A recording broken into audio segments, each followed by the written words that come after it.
দর্শক, সেই ম্যানচেস্টার থেকে সিলেট থেকে হবিগঞ্জের বাহুবলে স্নানঘাট লম্বা একটা জার্নি শেষে হামজা চৌধুরী তিনি বাড়িতে এখন বিশ্রাম নিচ্ছেন। তার এই স্নানঘাটে তার প্রথম সময়টা এই এলাকায় কেমন কেটেছে সেটা আমরা একটু জানার চেষ্টা করব। তার পরিবারের তার বাবা আছেন এবং তার বাবার খুব ক্লোজ একজন মানুষ আছে, তার কাছ থেকে জানার চেষ্টা করব। হামজা চৌধুরী নতুন পরিচয়ে বাংলাদেশি হিসেবে লাল সবুজে জার্সিতে বিশ্বকাপে আজকে তিনি এখানে এসেছেন।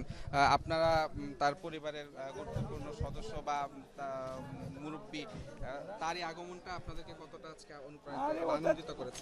আমরা আনন্দিত, আমরা হবিগঞ্জবাসী যেমন আনন্দিত হয়েছে, আমরা স্নানঘাটবাসীও খুব আনন্দিত। আর হামজা চৌধুরী ছোটোবেলা থেকেই খুব দুর্দান্ত ছিল।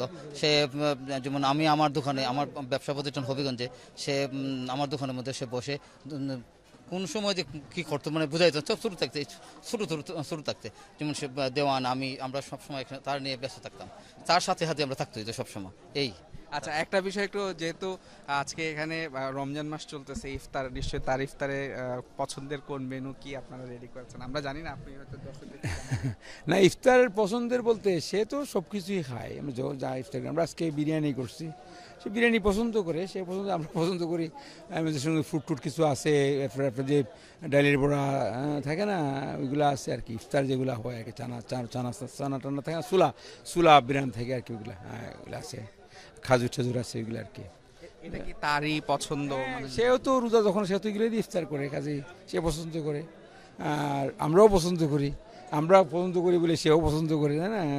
নরম আমরা কি বলি, খিচুড়ি বলি, খিচুড়ি এগুলো খায় আর কি। আর এরকম যে আমাদের বাঙালি খাবারের মাছ বা এরকম অনেকে থাকে, খাইতো, এখন মাছ সে খায় না। আগে খাইতো, এখন মাছ খায় না, এখন সে মিট খায়, চিকেন খায়, বুঝছেন না? আর মাছটা আছে এখন খাইতে পারে না। আর আমার কোনো বাচ্চারাই খায় না, মাছে কাটা লাগিয়ে যায়, কোনোটাই খায় না, শুধু হামজানা সবাই খায় না। আর আম্মার পছন্দের কোনো খাবার কি কার? হামজার মার কি পছন্দ আল্লাহ ভালো জানেন, আমি তো বলতে পারবো না। মার হাতের রান্না, ওই বাচ্চারা মার হাতের রান্না পছন্দ করে, যা সে মা রাজা রাঁধে তাই খায়, সমস্যা নেই। আপনার অনেকদিন পর হামজা এসছে, তো নিশ্চয়ই আপনার সাথে কি কথা হলো? বা এখনো ভালো কথা হয় নাই, মানুষ সবার সাথে আমি করা দিতেছি, মিট করা দিতেছে, তারে এমনি বেশি কথা হয় না এখনো, রাত্রে কথা হবে আশা করি।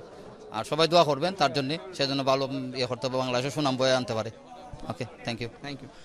দর্শক, আপনাদেরকে জানানোর চেষ্টা করছিলাম, যেহেতু এটি রমজান মাস, হামজা চৌধুরী তিনি নিজ বাড়িতে এসেছেন। প্রথম ইফতার তিনি বাড়িতে করছেন। তার পছন্দের ইফতার কি সেটি নিশ্চয়ই আপনারা এতক্ষণে জেনে গেছেন, তার বাবার মুখ থেকে সেটি আমরা আপনাদেরকে জানানোর চেষ্টা করেছি। মুজরাম বিন তারেক, যমুনা স্পোর্টস, হবিগঞ্জ, সিলেট।